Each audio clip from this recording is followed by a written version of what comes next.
Hi guys, good morning.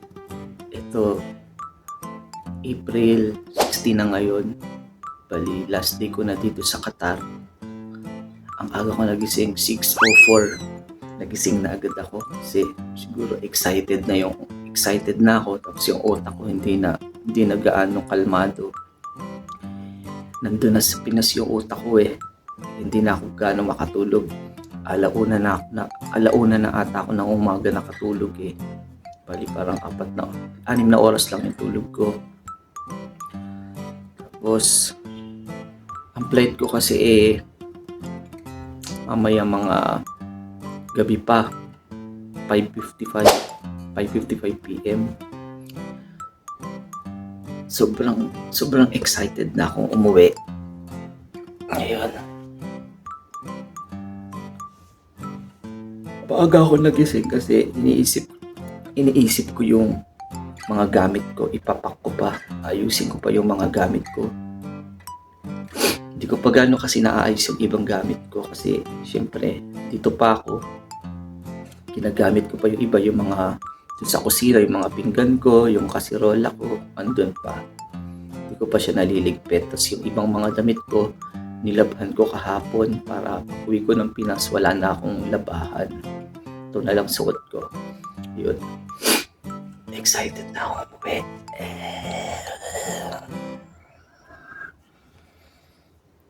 Kaya ito, almusal muna tayo tapos ligpit na tayo ng mga gamit natin. Good morning! Good morning to you.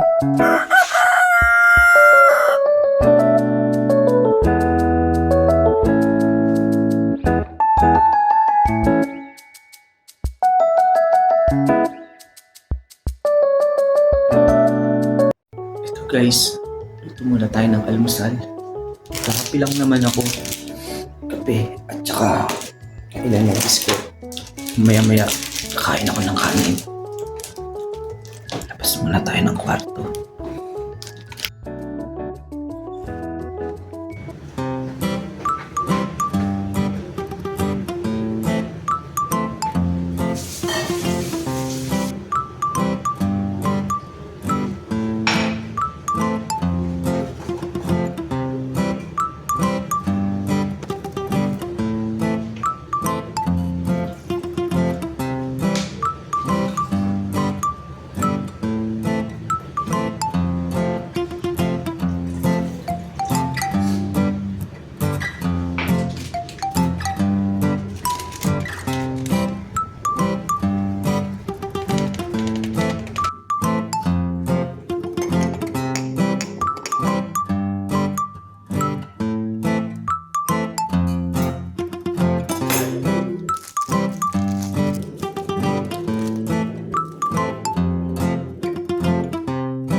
Mayong gabi pa yung flight ko, 5:55 PM. Pero pakaga ko nagising, bilis na matulog pa ako.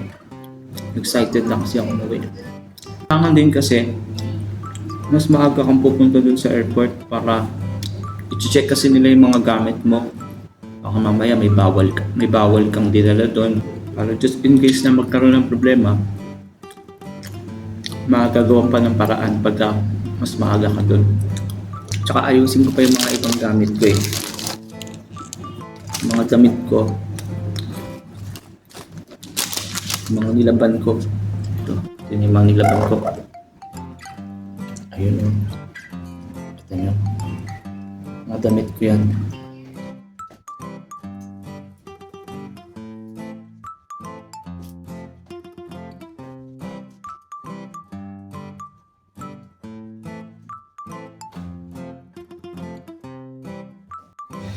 So guys, liligpitin ko na yung mga pinaglalaban ko. Dami ko rin nilaban. Para pag uwi ko sa Pinas, wala na akong labahan. Sinuot ko na lang ngayon.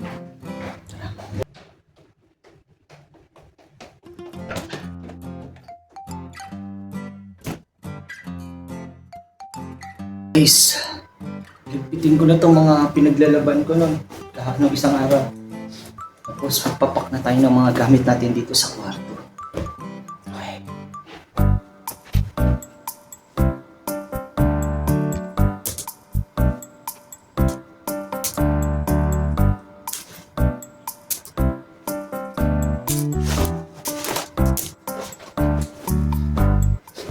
Sobrang excited na ako guys. Kasi syempre after 2 years, sobra talaga sa 2 years eh. Kasi dapat March 31, nandun na rin dapat ako sa Pinas. Dahil mabagal sila mag-process ng mga papel dito, inabot ako na itong April 16. Tapos April 17 pa ako makakauwi. Tapos wala na nga ding bayad to pag-stay namin dito. Kaya medyo napagastos na rin ako sa pagkain. Tapos bili ng kung ano-ano. Kaya gusto ko na rin umuwi kasi wala na akong budget dito. Nandun na sa Pinas yung pera ko lahat. Eto, super excited!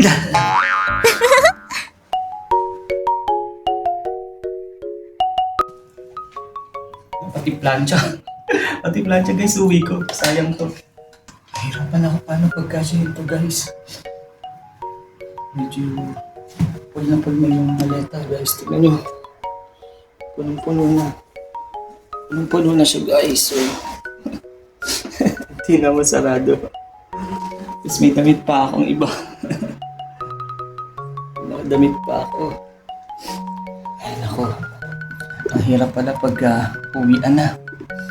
Hindi ko alam paano ko pagkasyahin to lahat. Medyo nasarado ko na guys. Kaso hindi ko pa alam kung gaano kabigat to.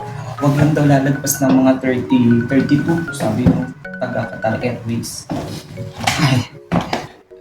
Bali may mga natira pa akong gamit guys. May mga damit pa ako. Tsaka yung kumot ko. Mga short ko. Tapos eto. Dito try kong pagkasyahin dito sa isang sports bag ko. Sabi ng kasama ko, pwede naman daw mag-extra bag doon. Basta wag lang lalagpas ng 45 kilos yung total ng bagahe mo. Nasa 20, sabi natin nasa 25 tong malaking luggage ko. Yung hand carry ko naman na maleta, nasa 7 kilos. Di naman kasama sa 45 yan. Tapos yung kasama ko nagpasabay ng isang maleta niya. May mga pasalubong para sa pamilya niya. Imimit na lang ako nung mama niya daw doon sa Naiya, sa atin sa Pinas. Tapos pag nandun na, tatawagan niya na lang ako or tatawag na lang ako sa kanya doon sa mama nung kaibigan ko dito.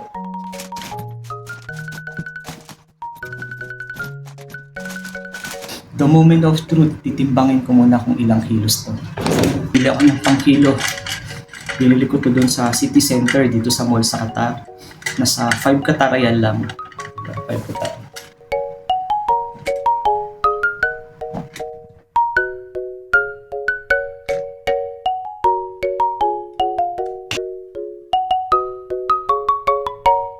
Eto guys, tapos na ako mag-pack ng mga gamit ko. Kahit papaano napagkasya ko naman yung mga gamit kong natira dito. Pero yung iba na hindi na talaga kaya, pinamigay ko na lang doon sa kasama kong kay Jason para naman kahit papaano, di ba? Siya kasi yung maghahatid sa akin mamaya papunta doon sa Hamad International Airport.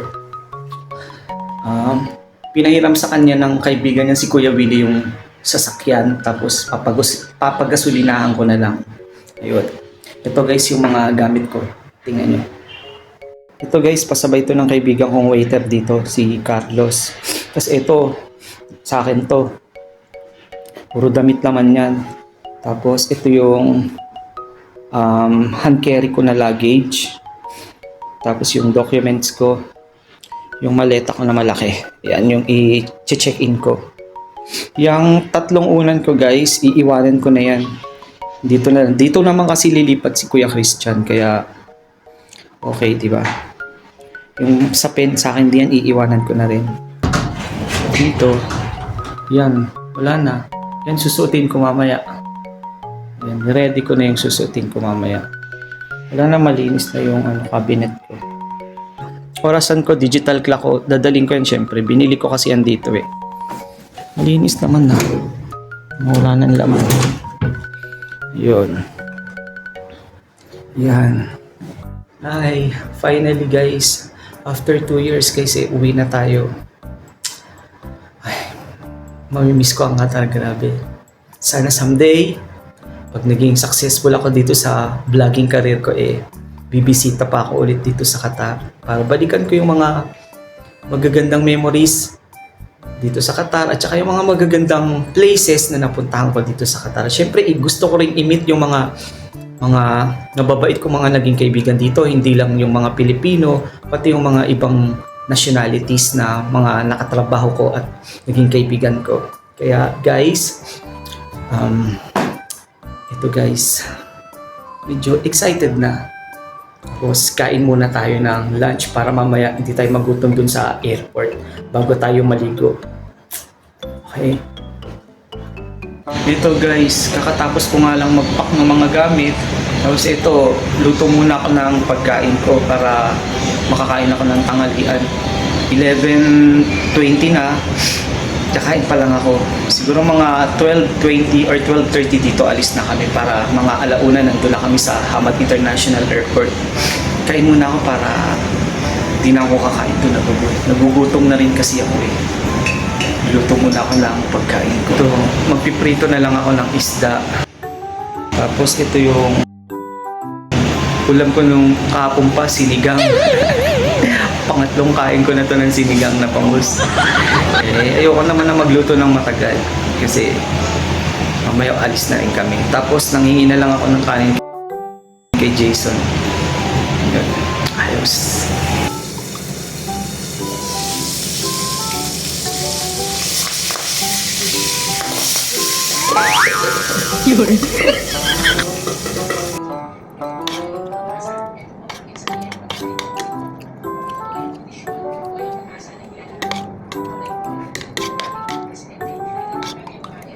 Ito guys, tapos na akong kumain. Tapos nakapaghugas na rin ako ng pinagkainan ko. Bali, ligo na tayo kasi mga 12:30 alis na tayo dito.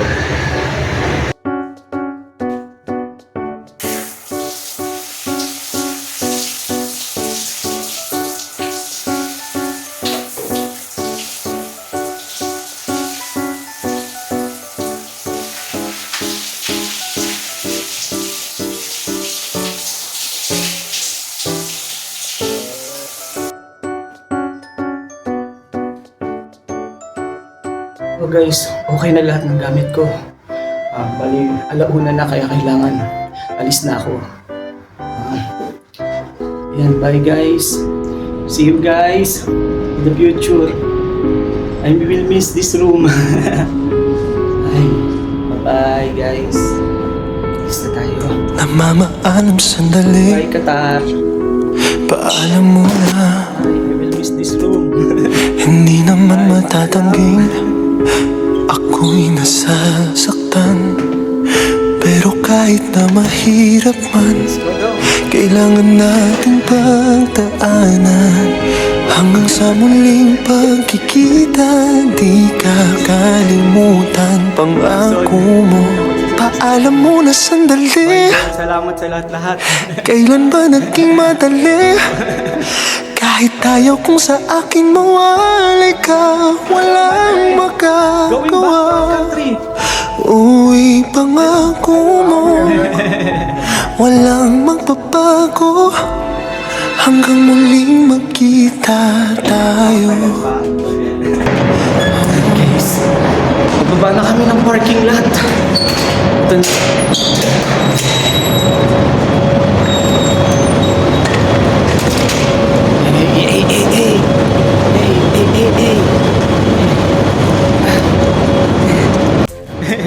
Mayaman kami guys. Yan.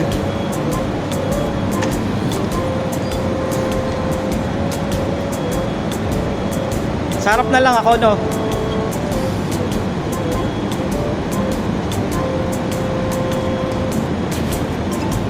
Dito na lang ako, no?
ako, papunta na kami sa airport.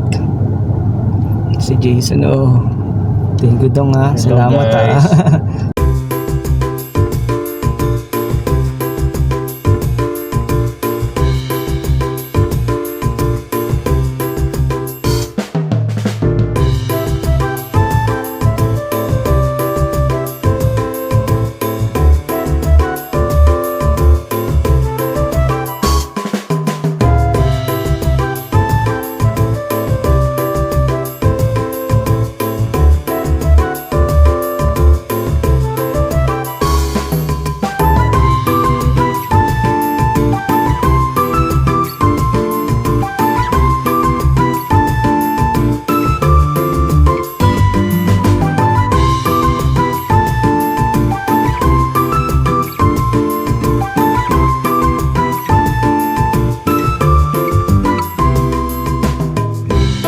Guys, nandito na kami sa Hamad International Airport.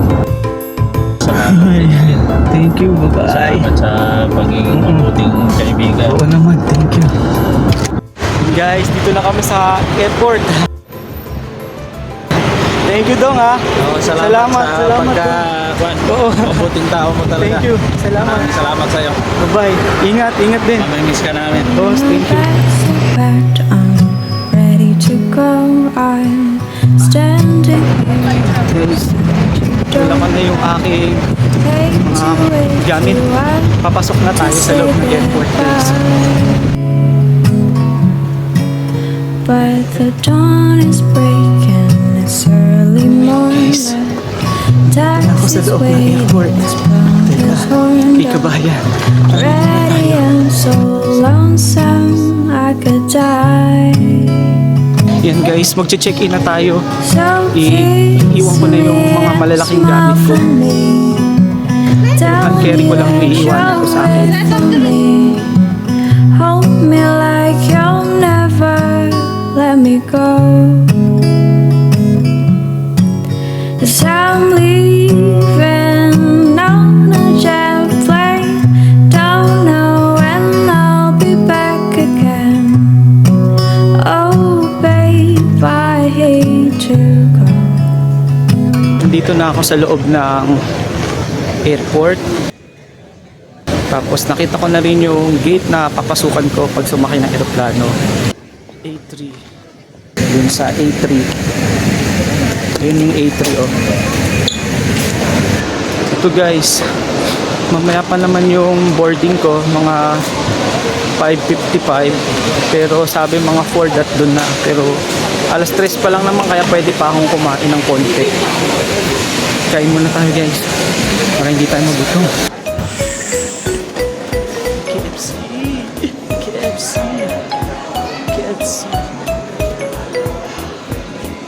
Ito guys, naka-order na ako ng pagkain ko sa KFC. Ito yung favorite ko lagi sa KFC. Twister sandwich. May fries, chicken, coleslaw, tsaka drinks. Ito malaki yung drinks. Pero, alam mo magkano yung KFC dito? 47. 24 or 26 lang doon sa labas eh. Mahal dito 47. Grabe no. Nasa ano na din to. 47, 60, 600. Mga 700 na din guys. 700 doon. 700 na to. Mahal dito sa airport. Parang sa atin din naman, tsaka naiya. Mahal din doon ng pagkain eh. Kain ako guys kasi iinom ako ng gamot. Iinom ako ng gamot yung sa vertigo ko. Masakit kasi yung dito ko. Likod ko. Kailangan kumain muna bago uminom ng gamot.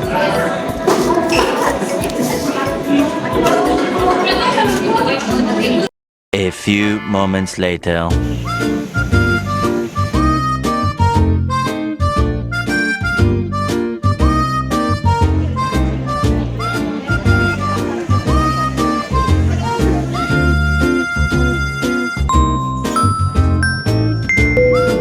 Good afternoon, ladies and gentlemen. This is your Captain Andrew Helbig speaking. Nagsasakay muna kami sa aeroplano guys.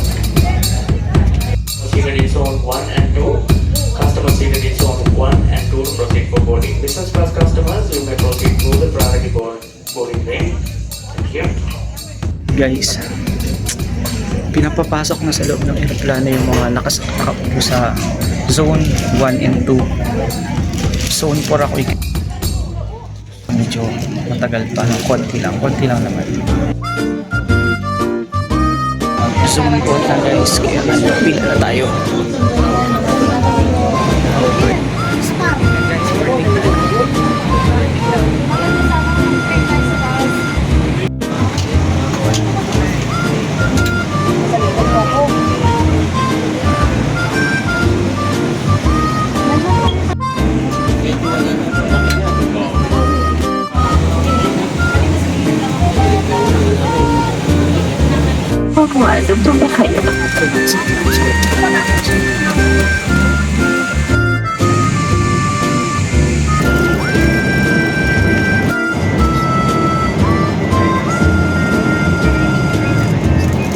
Kung nagustuhan nyo ang video kong ito, please like, share, and subscribe. Don't forget to hit the notification bell para updated kayo lagi sa aking mga latest video. Thank you for watching. Bye! Ever since the day that you went away, you went away. You've been sending Hangin ngayon guys, flowers to me, pero hindi mainit, pangin lang. flowers today, flowers today. Sending flowers come back to me, holding your arms again. Flowers to me, flowers today, flowers today. Sending flowers come back to me. Welcome Philippines. Hold me in your arms, guys. sending flowers to me. Send me your flowers today. Sending flowers come back to me and hold me in your arms again. You've been sending flowers to me. Send me your flowers today. Sending flowers come back to me and hold me in your arms again. Ever since the day that you went away, you went away, you went away. Sa wakas. Ever since the day that you went away, you went away, you went away. Dito tayo. Dito na. Yung ano? Oo. Bakit si Jason?